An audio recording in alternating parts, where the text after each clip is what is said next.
नमस्कार, मैं बालकृष्ण मुले एक बार फिर हाजिर हूँ शहर के गलियारों में चल रही ताज़ा तरीन चर्चाओं के साथ। आइए सबसे पहले बात करते नरेंद्र मोदी के कहे की।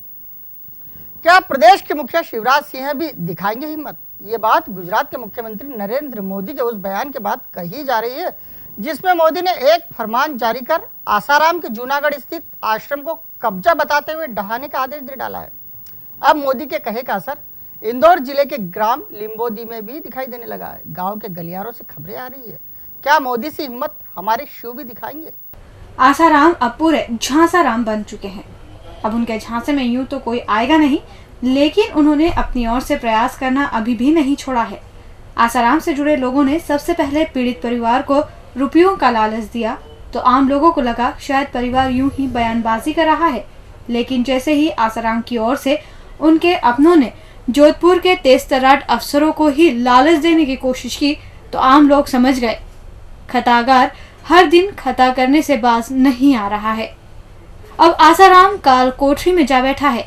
मुट्ठी भर अनुयायी अभी भी भावना में बहकर अपने आसाराम को भगवान का दर्जा देने में लगे हुए हैं, लेकिन जिस तरह से अब गुजरात के मुख्यमंत्री नरेंद्र मोदी का आसाराम आश्रम को ढहाने का फरमान आया है, उसके बाद मोदी क्या गुजरात क्या मध्य प्रदेश दोनों प्रदेशों में चर्चा का विषय बन गए हैं।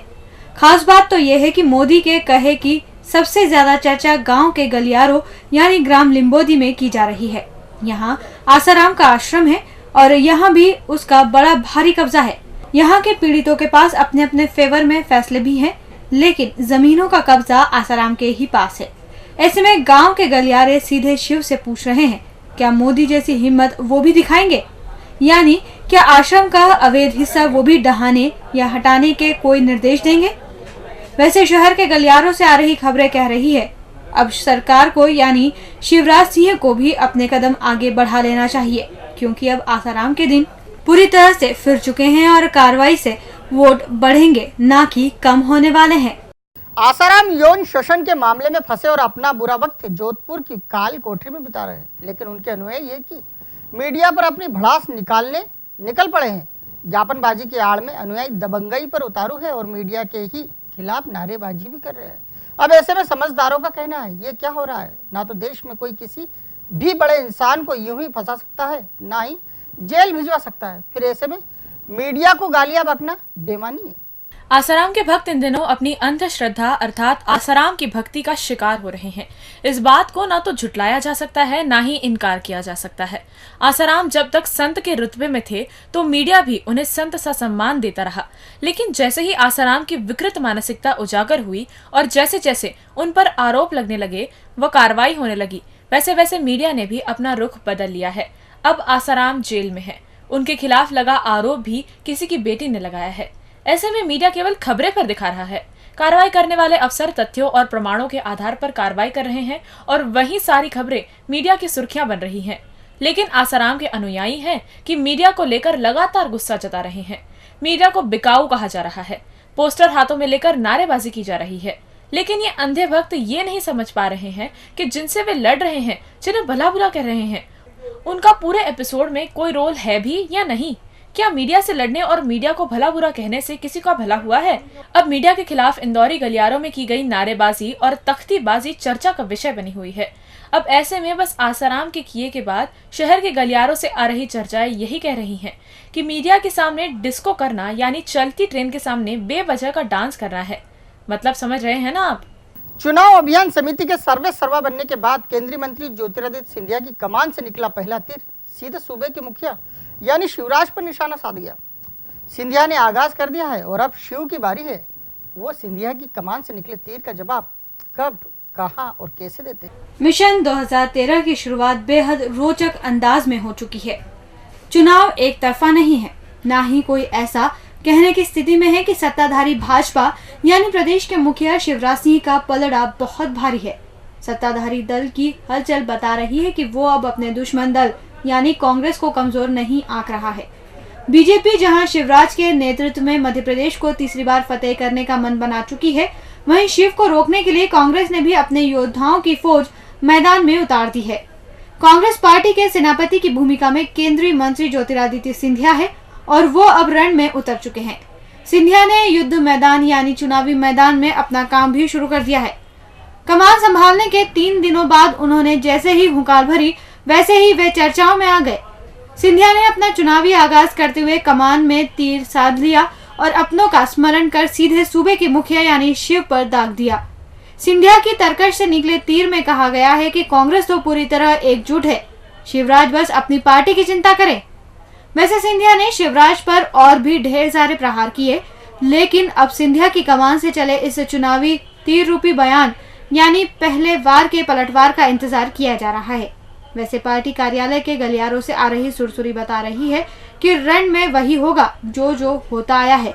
ऐसे में प्रदेश के गलियारों में एक ही चर्चा है और वो ये कि आम लोग इस रोचक मुकाबले की दर्शक दीर्घा संभाल चुके हैं और आने वाले 4 माह तक यही काम करने के मूड में हैं। चुनाव आते ही टिकटों की दौड़ शुरू हो जाती है। जगह जगह एक ही जुमला सुना और सुनाया जाता है, कौन कौन है टिकट की दौड़ में।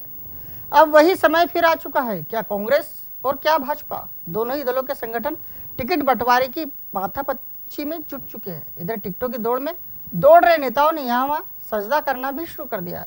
वैसे दोनों ही पार्टियों के गलियारों से आ रही खबरें बता रही है कि टिकट इस बार दौड़ने से नहीं बल्कि जिताऊ नेताओं को ही दिए जाएंगे, फिर वो दिल्ली जाए या फिर अपने इलाके में ही सक्रिय रहे। मिशन 2013 के आते ही संजय दत्त और उर्मिला मातोंडकर की फिल्म दौड़ का एक गीत फिर जहन में जगह बनाता जा रहा है। दौड़ फिल्म के गाने में जो बोल है वो राजनीति के गलियारों पर खूब फिट बैठते हैं। चुनाव नवंबर में है और दोनों ही प्रमुख दल यानी बीजेपी और कांग्रेस ने समय रहते अपने अपने टिकटों का बंटवारा करने का मन बना लिया है। कांग्रेस जहां टिकट बंटवारे को लेकर बीजेपी को पीछे छोड़ने की ठान बैठी है, वहीं बीजेपी ने भी स्वयं को इसलिए भी दूसरे क्रम पर रखने का मन बना लिया है कि वो कम से कम कांग्रेस की पहली सूची तो देख लें, जिससे उसे उसके मोहरे चलने में आसानी होगी। कांग्रेस जहां एक पखवाड़े में ही पहली सूची जारी करने की बात कह रही है, वहीं बीजेपी इसी माह के अंत या अगले माह की शुरुआत में टिकटों के बंटवारे के काम को अंजाम देने का बयान जारी कर रही है। इधर लाख मना करने के बाद भी टिकट की दौड़ में दौड़ने वाले टिकटार्थी अपने तय इधर से उधर दौड़ लगा रहे हैं। ऐसे में इस दौड़ को करीब से देखने वाले नेताओं के साथ ही अपने लीडर की स्थिति अर्थात स्पीड का आंकड़ा चौराहे चौराहे बयां कर रहे हैं। वैसे कौन कहां से टिकट की दौड़ में है, ये चर्चा जबरिया तरीके से की जा रही है, लेकिन किसे टिकट मिल सकता है इसकी 100% जिम्मेदारी कोई लेने को तैयार नहीं है। श्रमिक क्षेत्र में गैंग वॉर की जड़ें शुरू से यानी 3 दशक से मजबूत है। यहाँ की अपराध की दुनिया में वॉर और पलटवार आम बात है। पुरानी लड़ाइयाँ भले ही ऊपरी तौर पर शांत लग रही है, लेकिन ताज़ा मामलों में पहले वॉर फिर पलटवार और दोबारा वार का सिलसिला शुरू हो गया है। इलाके के बदले माहौल से फिर आम जन जीवन प्रभावित हो रहा है और एक बार फिर पुराने दिन लौटने को है। परदेशीपुरा में ही 2 गैंग तैयार हो चुकी है और दोनों ही गैंग के सदस्य एक एक अंक से बराबरी पर बताए जा रहे हैं। श्रमिक क्षेत्र के गलियारों और गैंग वॉर का मानो चोली दामन का रिश्ता है। इस इलाके के अनेक मोहल्लों में कई बार गैंग वॉर की स्थिति बनी और समय के साथ वो बीते दिनों की बात भी हो गई, लेकिन एक बार फिर परदेशीपुरा गैंग वॉर की चपेट में आ चुका है।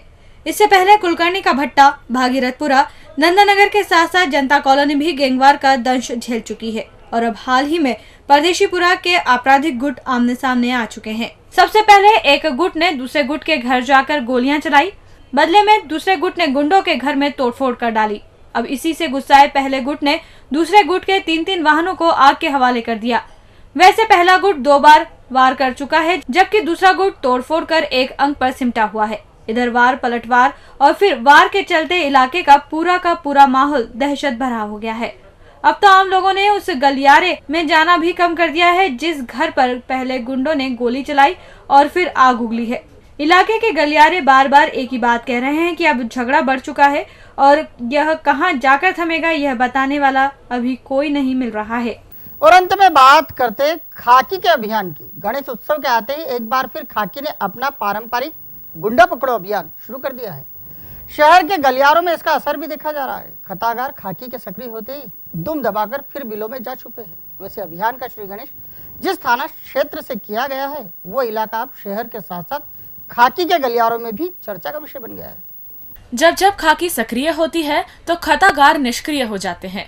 अब गणेश उत्सव की शुरुआत होने को है और खाकी ने एक बार फिर पारंपरिक गुंडा पकड़ो अभियान शुरू कर दिया है। अभियान की शुरुआत के साथ ही खाकी ने फिर अपना रंग दिखाना शुरू कर दिया है। सबसे तेज संयोगितागंज क्षेत्र की खाकी को गिनाया जाता है। सीएसपी एसएम जैदी के साथ 150 का पुलिस बल इलाके में अपनी मौजूदगी दर्ज करवाने निकला तो ढेर सारे खतागार उनकी पैनी नजर से बच नहीं पाए और चंगुल में फंस ही गए। हालांकि ये अभियान पूरे शहर के लिए ही था, लेकिन संयोगितागंज की खाकी ने जिस तरह से पूरा मैनेजमेंट जमा कर काम किया है, इसलिए उनकी चर्चा खाकी के साथ साथ शहर के गलियारों में भी जमकर की जा रही है। यहाँ की खाकी ने जितने भी खतागार पकड़े, उन सबके नामों की सूची व्हाट्सएप पर डाल दी और देखते ही देखते खाकी की कार्रवाई जग जाहिर हो गई। 20% काट लिया जाएगा। इन तमाम सौदों को अफसरों की सक्रियता का लाभ पूरी खाकी को जरूर मिल रहा है। मतलब कुछ के सक्रिय होते ही मीडिया में हर दिन हो रही छिछालेदारी कुछ तो कम होगी। डीजी न्यूज के खास कार्यक्रम गलियारों से को आप यूट्यूब पर भी देख सकते हैं। गलियारों से के आज के अंक में फिलहाल इतना ही। ताजा खबरों के लिए आप देखते रहिए डीजी न्यूज।